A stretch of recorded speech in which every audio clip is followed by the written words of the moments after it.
Hello everyone, welcome to ज्ञान उद्यान class.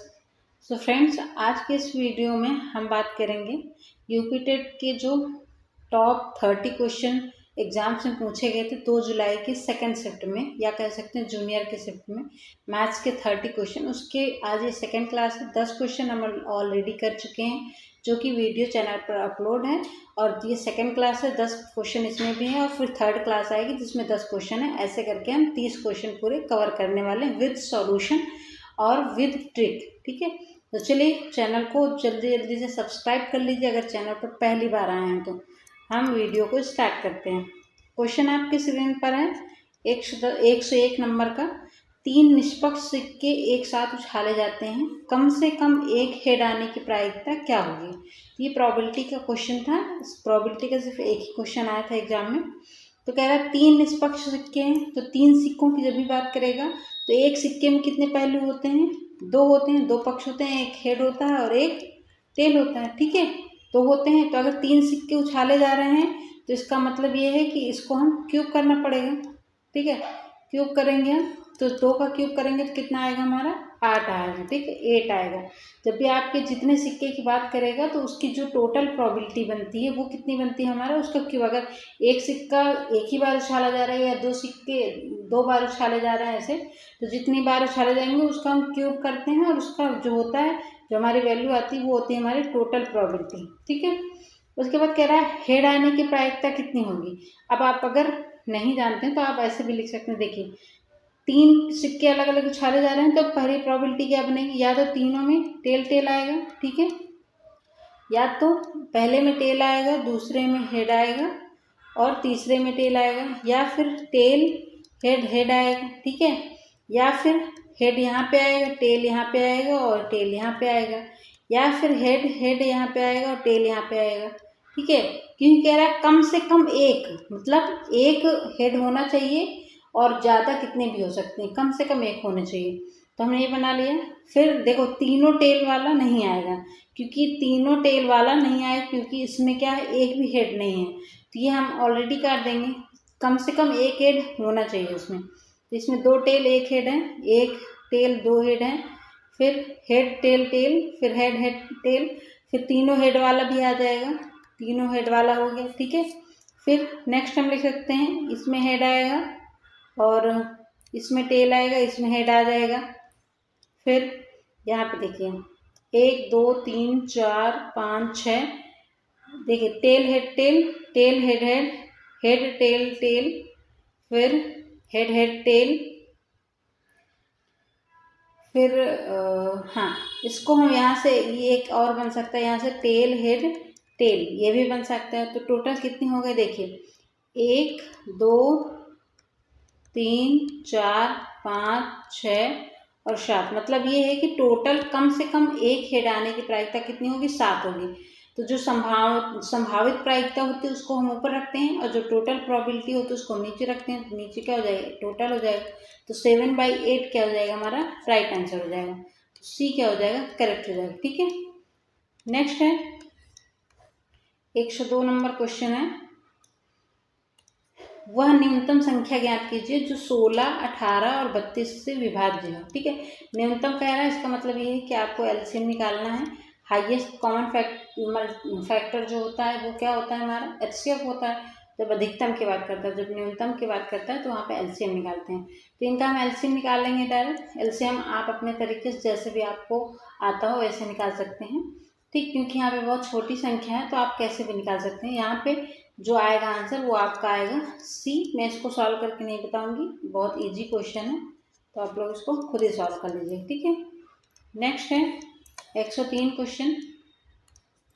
27 की पावर x/3 है तो बराबर 9 दिया गया, तो x का मान निकालना है। तो यहाँ पे देखिए हम इसको भी 3 में चेंज कर सकते हैं, इसको भी 3 में। जब तक हम बेस सेम नहीं करेंगे तब तक हमारी वैल्यू नहीं आएगी। ठीक है, तो अगर हम इसको लिखेंगे तो 3 की पावर 3 है, ये इसको लिख सकते हैं 3 3 9 27, और ये x/3 था। फिर यहाँ पे क्या है, इसको हम 3 की पावर 2 लिख सकते हैं। अब यहाँ पे देखिए, इसको हम बाहर मल्टीप्लाई करेंगे तो ये x/3 था, और यहाँ पे 3 का मल्टीप्लाई करेंगे, यहाँ पे 3 का पावर स्क्वायर है, 3 से 3 कैंसिल हो जाएगा, तो ये क्या बनेगा? 3 की पावर x, और यहाँ पे क्या था? 3 की पावर 2, ठीक है। अब जब आपके सामने ऐसी सिचुएशन है और दोनों का बेस सेम होता है तो उनकी पावर क्या हो जाती है, आपस में बराबर हो जाती है। तो x बराबर क्या हो जाएगा हमारा 2 हो जाएगा। तो 2 क्या हो जाएगा हमारा करेक्ट हो जाएगा। Option number D is the correct option. Next 104 number है, एक संख्या को 20% घटाने पर वह 168 हो जाती है, मूल संख्या क्या होगी। तो इसको आप अपने तरीके से x मान के भी कर सकते हैं, ठीक है। लेकिन मेरा सजेशन ये होगा, जैसे मैं आपको पढ़ाती हूँ क्लास में अपने, कि आप क्या है टोटल कोई भी चीज़ होती है अपने आप में 100% होती है, ठीक है। टोटल कितनी होती है 100% होती है। कह रहा 20% घटा दिया, जब 100 में 20% घटाएंगे तो कितना बचेगा हमारा 80%, ठीक है। और 80% की वैल्यू आपके सामने दी गई है 168, ये दी गई है। आपसे कह रहा मूल संख्या, तो मूल संख्या तो हमने 100% मानी थी, तो 80% की वैल्यू 168 है, तो 100% की वैल्यू निकाल लेंगे। तो यहाँ से हम 1% की वैल्यू निकालेंगे पहले, तो ये 168 और ये इधर आएगा बटे में। फिर 100% की वैल्यू निकालने के लिए 100 से दोनों तरफ मल्टीप्लाई कर देंगे, तो यहाँ से 168 बटे 80 गुणे 100। यहाँ से देखिए 0 से 0 कैंसिल हो गया।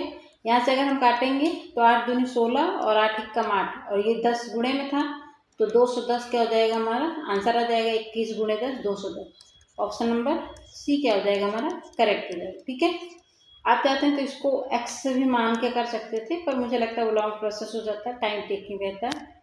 और देखिए ये 105 नंबर क्वेश्चन है, क्वेश्चन थोड़ा लंबा था तो एक स्क्रीन पे नहीं आ रहा।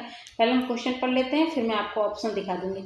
एक वृत्त में चाप ए बी परिधि पर स्थित बिंदु डी पर 50 डिग्री का कोण बनाता है। अच्छा, इसमें आपके सामने ना ये मतलब फिगर भी था, ठीक है। तो मैं फिगर आपको बना कर दिखाती हूँ कि फिगर कैसा बना हुआ था।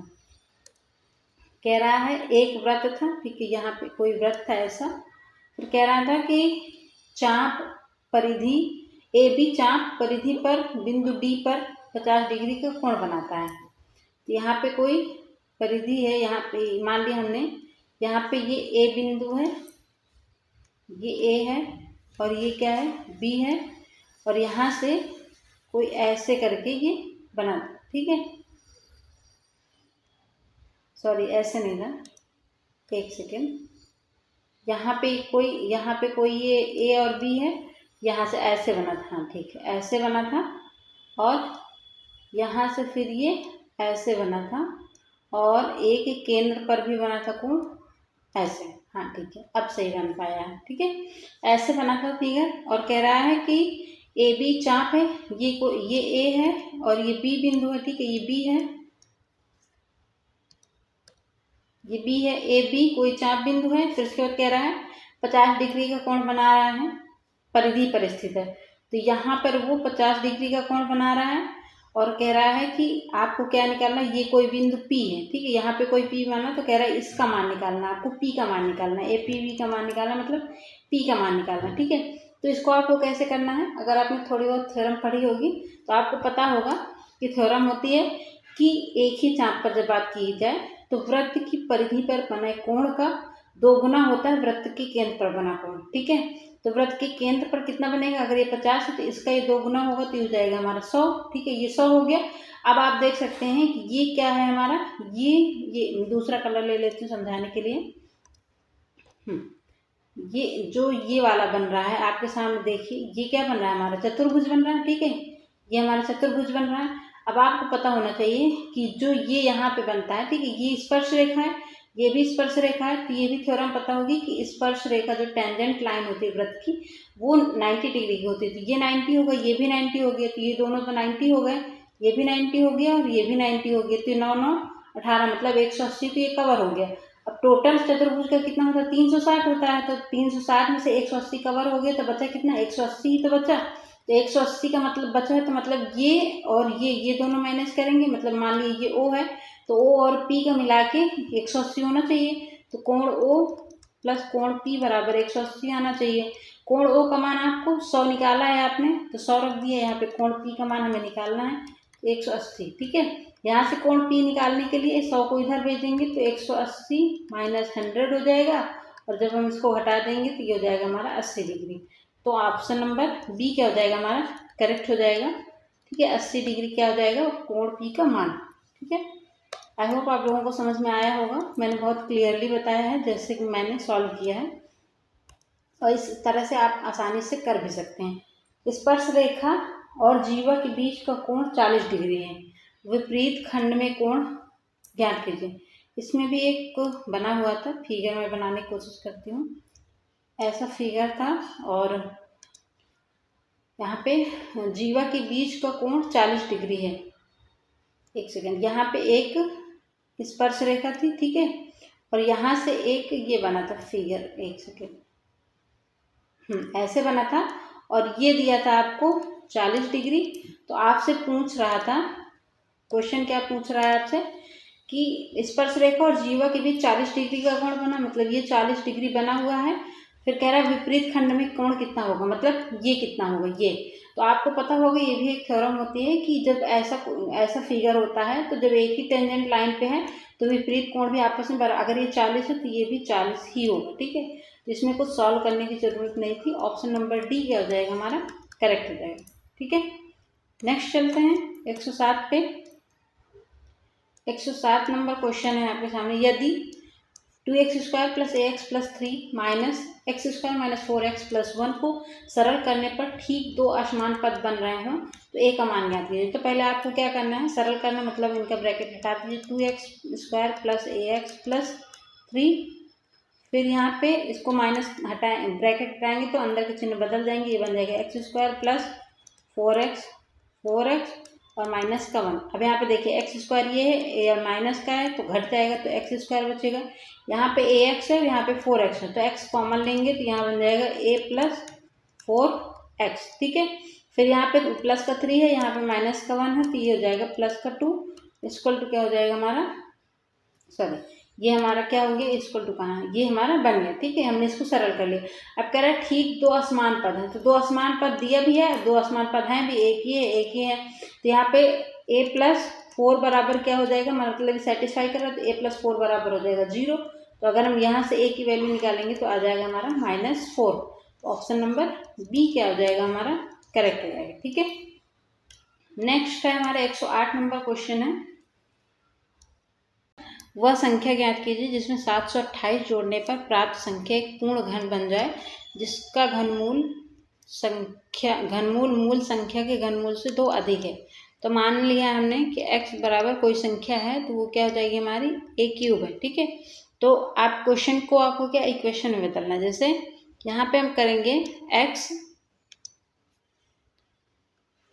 + 7 to 8, ठीक है। कह रहा है उसमें जोड़ने पर प्राप्त संख्या पूर्ण घन हो जाती है। तो यहाँ पे a + 2 अगर हम जोड़ रहे हैं तो ये क्या हो जाएगा, पूर्ण घन हो जाएगा। अब यहाँ पे देखिए x की वैल्यू आपको a³ रखनी है, तो यहाँ पे हम रखेंगे a³ और इसको भी हम इधर बुला लेंगे, ठीक है। जब हम इसको इधर बुलाएंगे तो ये हो जाएगा a + 2 का होल क्यूब, और ये प्लस का था 7 to 8। इसको आपको क्या है, सॉल्व करना है। यहाँ पे देखिए a³ ये पहले से है, इसको अगर हम सॉल्व करेंगे तो कितना बजाएंगे, a³ + 2 का क्यूब करेंगे तो 8 आएगा, प्लस 3ab, a + b होता है।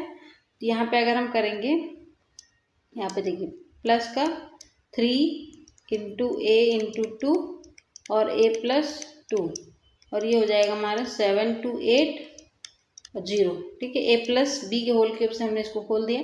यहाँ पे a³, इसको हम ब्रैकेट हटाएंगे तो ये माइनस का a³ हो जाएगा। यहाँ पे देखिए ये माइनस का 8 आएगा, ठीक है, ये माइनस का 8 आ जाएगा, और यहाँ पे बन जाएगा 3 दूनी 6, तो 6a बनेगा। 6a का जब अंदर गुणा करेंगे तो ये 6a² बनेगा, 6a², और जब इसमें गुणा करेंगे तो 6 दूनी 12, मतलब माइनस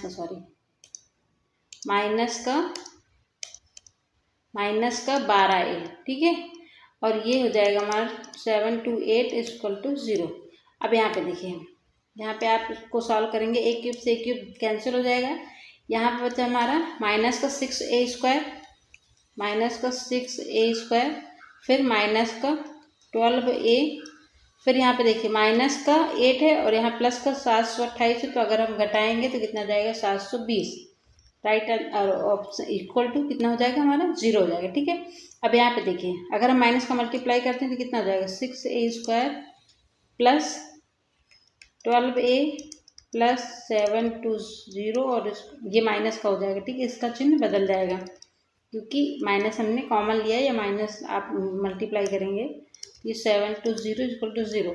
अब यहाँ से अगर आप 7 कॉमन लेंगे, 6 कॉमन ले लेंगे या 6 से डिवाइड कर देंगे पूरी इक्वेशन को, तो क्या आ जाएगा हमारा a² प्लस 2a, और ये बन जाएगा हमारा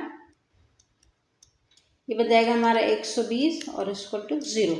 अब यहाँ पे देखिए, इसको हम गुणनखंड विधि सॉल्व करेंगे तो ये हमारा कौन सा फैक्टर मिलेगा, 12 तो यहाँ पे अगर हम 12 गुणनखंड विधि सॉल्व करेंगे तो हमारा आंसर आएगा a-10 और a+12 इक्वल टू 0। अब आपको पता होगा कि यहाँ से a की वैल्यू माइनस में आएगी, यहाँ से प्लस में आएगी, तो हम हमेशा क्या लेते हैं, प्लस वाले वैल्यू लेते हैं। तो a बराबर कितना हो जाएगा हमारा 10, हमने ये लिया, तो a बराबर 10, हमने संख्या क्या मानी थी, x बराबर a³, तो x की वैल्यू कितनी हो जाएगी, अगर हम 10 का क्यूब करेंगे तो कितना आ जाएगा हमारा 1000 आ जाएगा, ठीक है, कितना आएगा हमारा 1000। और हम देख लेते हैं नीचे, हाँ नीचे दिया गया है 1000, ऑप्शन नंबर डी। तो ऑप्शन नंबर डी क्या हो जाएगा हमारा, करेक्ट हो जाएगा, ठीक है। अगर आप लोगों को कहीं भी समझ में नहीं आया हो तो प्लीज़ कमेंट कीजिएगा, मैं आपको फिर से बताने की कोशिश करूँगी। एक वृत्ताकार मैदान की त्रिज्या 14 मीटर है, इसके चारों और बाहर की ओर 7 मीटर चौड़ी समान पथ बनाया गया है, पथ का क्षेत्रफल क्या होगा, ठीक है। मैं आपको बताने की कोशिश करती हूँ, समझाने की फिगर की। जैसे यहाँ पे ये दिया गया है, ठीक है, ये क्या है, हम 2 फिगर बनाएंगे हम थोड़ा सा, ठीक है। ये ऐसा क्वेश्चन है आपके सामने, कह रहा है कि मैदान की त्रिज्या क्या है, मान लीजिए मैदान है, इसकी त्रिज्या कितनी है, आपको 14 मीटर दी गई है, और कह रहा है कि इसके बाहर की ओर 7 मीटर चौड़ी समान पथ बनाया गया है। तो 7 मीटर चौड़ा बनाएगा, मतलब मान लिया हमने ये कितना है हमारा 7 मीटर है, तो यहाँ से यहाँ तक, यहाँ ये 14 है और ये 7 है, तो टोटल कितनी हो जाएगी, बड़े वृत्त की अगर हम त्रिज्या ढूंढें तो कितनी हो जाएगी हमारे, कितनी हो जाएगी 21 मीटर। तो ये 14 है, ये 21 मीटर है, ठीक है। अब आपसे कह रहे पथ का क्षेत्रफल, पथ का क्षेत्रफल तभी इसको निकालना है हमें, पथ का क्षेत्रफल तभी निकलेगा जब हम बड़े वाले त्रिज्या, बड़े वाले सर्कल का क्षेत्रफल से छोटे वाले सर्कल के क्षेत्रफल को घटा देंगे। आई होप आप लोगों को ये फिगर समझ में आ गए होंगे, क्वेश्चन क्या कह रहा है। अब हम क्वेश्चन सॉल्व करते हैं, ठीक है। तो क्या हो जाएगा, पाई r² होता है वृत्त का क्षेत्रफल का फॉर्मूला। तो यहाँ पे हम अगर रखेंगे, देखिए मान लिए बड़े वाले वृत्त की त्रिज्या क्या है, r है, r बराबर कितना 21 है, और छोटे वाले वृत्त की त्रिज्या 14 है। अब यहाँ से देखिए पाई दोनों में रहेगा, तो पाई हम कॉमन ले लेंगे, डायरेक्ट करेंगे यहाँ से पथ के एरिया का फॉर्मूला क्या करेंगे, पाई कॉमन ले लिया हमने, यहाँ से 21 का स्क्वायर करेंगे और माइनस का 14 का स्क्वायर करेंगे, ठीक है, दोनों घटाना है तभी तो निकलेगा। यहाँ से 22/7 है ये, और यहाँ से अगर हम करेंगे तो a माइनस a स्क्वायर, मतलब a minus b plus b से भी कर सकते हैं, या आप दोनों को स्क्वायर करके भी घटा सकते हैं। तो अगर हम यहाँ से देखें a माइनस बी करेंगे तो कितना आएगा हमारा 7 आएगा, ठीक है, और a प्लस बी करेंगे तो 4 1 5 2 1 3। अब यहाँ से देखिए 7 से 7 कैंसिल हो जाएगा, तो कितना आ जाएगा हमारा 22 गुणे 35, इससे सॉल्व करेंगे तो 22 पंचे 110, 11 हासिल आया, 22 तक का 66, 66 1 67 और 10 77, 710। ऑप्शन नंबर बी 770, सॉरी 710 नहीं 770, ऑप्शन नंबर बी क्या हो जाएगा हमारा, करेक्ट हो जाएगा, ठीक है। अब चलते हैं अपने लास्ट क्वेश्चन की तरफ।